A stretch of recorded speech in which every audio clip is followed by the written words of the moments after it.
Well, with chill in the air, it's time to head on out of Bar Harbor and leave the wonderful Acadia National Park behind. So, till next time. Cheers. Cheers! Oh yeah, one last Mother's coffee. The best coffee on the whole island. I don't care what anybody says. Worth the 20-minute wait. So we headed 33 miles over from the Mount Desert Narrows campground to the Penobscot Narrows Bridge Observatory, where we hitched a ride with the maintenance guy who is actually another fellow Washingtonian. So from the top of the bridge observatory, you can see the top of Cadillac Mountain, which is in Mount Desert Island. Wonder where we are now. Not that Fort Knox. So in addition to the observatory at the top of the bridge, there's a great post-Revolutionary War fort that you can do a self-guided tour through.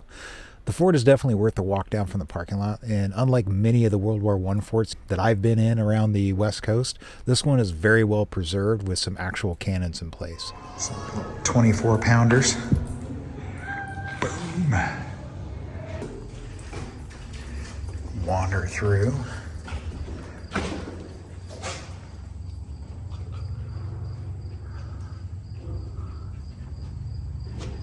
Huh.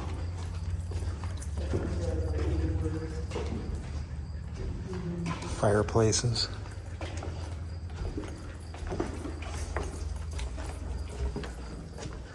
Huh. 4 fireplaces, big open windows on either end. This place would be a freezer in the wintertime. Stairs going down. Oh, cool. There's a long hallway. Yeah, cool looking. This long corridor was used to get from one end of the fort to the other, so it runs along the backside of the interior offices, food storage rooms, and the bakery. It's got echo. No.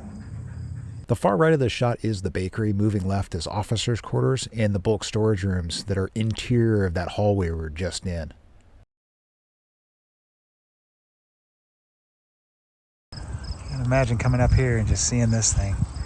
Just freaking doors popping open, shooting 24-pounders at you. Yikes. Battery A down here. This thing is pretty freaking huge. Yikes. From Fort Knox, we drove down to Camden for the night. We're here in the waterfront in the town of Camden, along the Highway 1 coast. Obviously low tide. Let's go check out the waterfall over here, or whatever this is.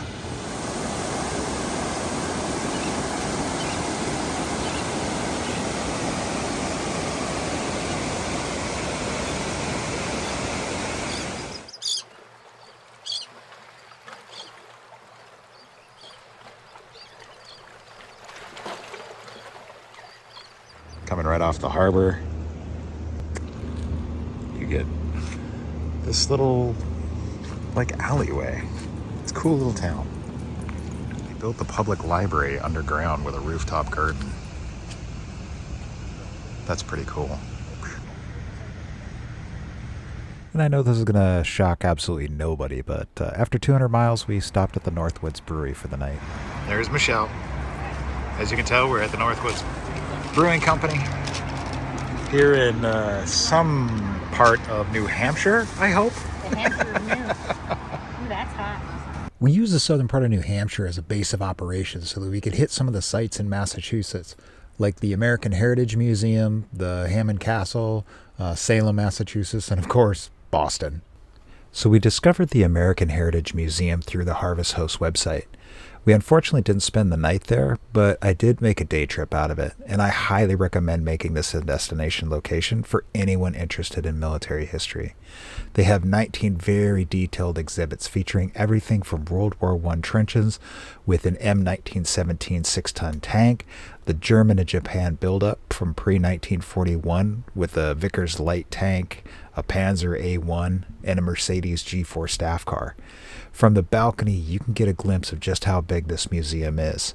They have vehicles from just about every engagement in World War II, from the North African campaign with vehicles like the Lecter Armored Scout Car and the American M3 Lee, vehicles from the Italian campaign and the Eastern Front, a full-scale animatronic battle between a Russian T-34 and a German Panther, with a landing craft from D-Day, 6 different vehicles from the Battle of the Bulge and crossing the Rhine, the Battle of Berlin with the IS-2 Joseph Stalin heavy battle tank. It's the only one in the United States. They have flak generators and searchlights from the defense of the Reich, and they have a 1913 rail car that, well, I mean, we all will know what that was used for. They have vehicles and weapons from the Battle of the Pacific, tons of stuff from the Korean War, a T-72G Russian tank from the Cold War, as well as a chunk of the Berlin Wall. They have vehicles from the Vietnam conflict. They even have 6 vehicles from the Gulf War, including an SS-1C Scud-B missile launcher, all inside. On up to modern systems like the M1A1 Abrams battle tank, included in the 9/11 memorial with a section of steel from one of the Twin Towers. There's so much to see in this museum. I spent 3 hours just walking around in here. Oh, and as a side note, if you want to drive a tank, I'll leave a link to that information down in the description below. I gotta say, that's one of the most surreal experiences that I've had in a very long time. So if you get the chance to come to the museum, I would definitely highly recommend it. I'll leave a link to their information down below, but it's the American Heritage Museum. So it turns out the friggin' no-see-ums, or whatever you call them over here in New Hampshire, don't give a crap about DEET.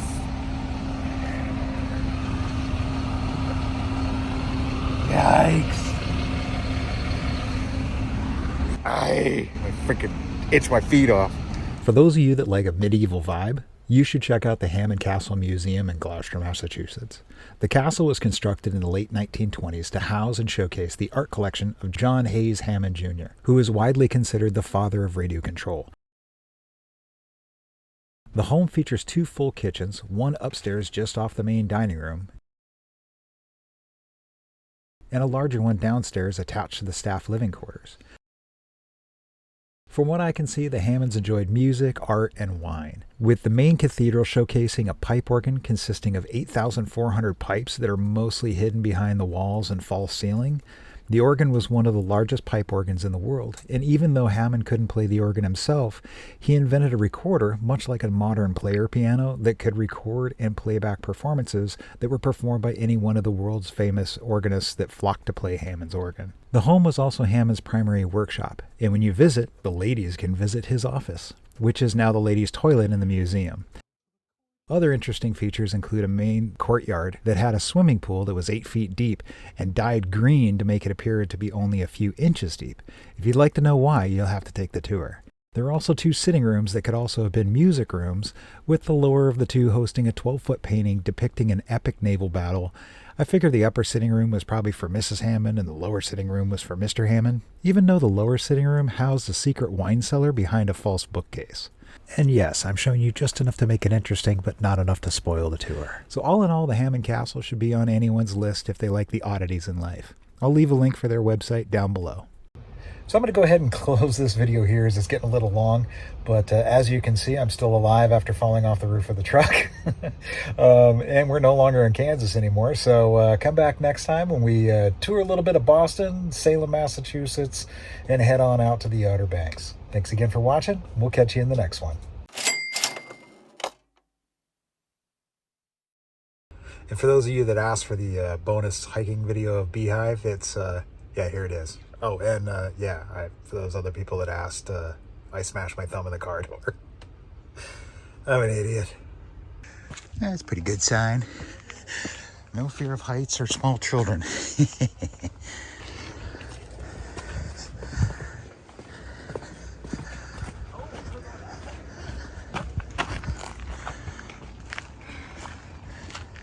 Gorgeous out here, isn't it?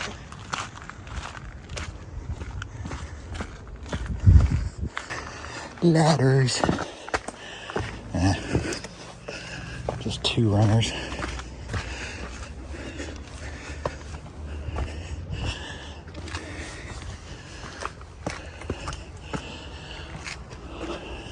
Oh, cool. Oh. And yes, that is the trail.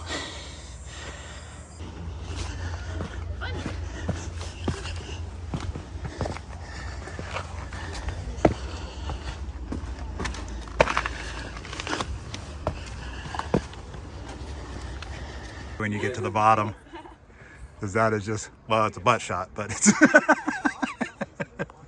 And as you can see from my trail friends, just how steep this hill is. I totally understand why they say don't bring kids, dogs, or have a fear of heights.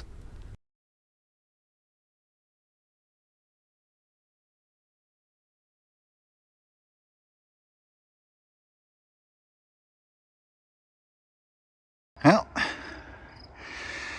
top of the Mystery location. You can see people over there taking pictures of each other. Oh, we made it. Yay!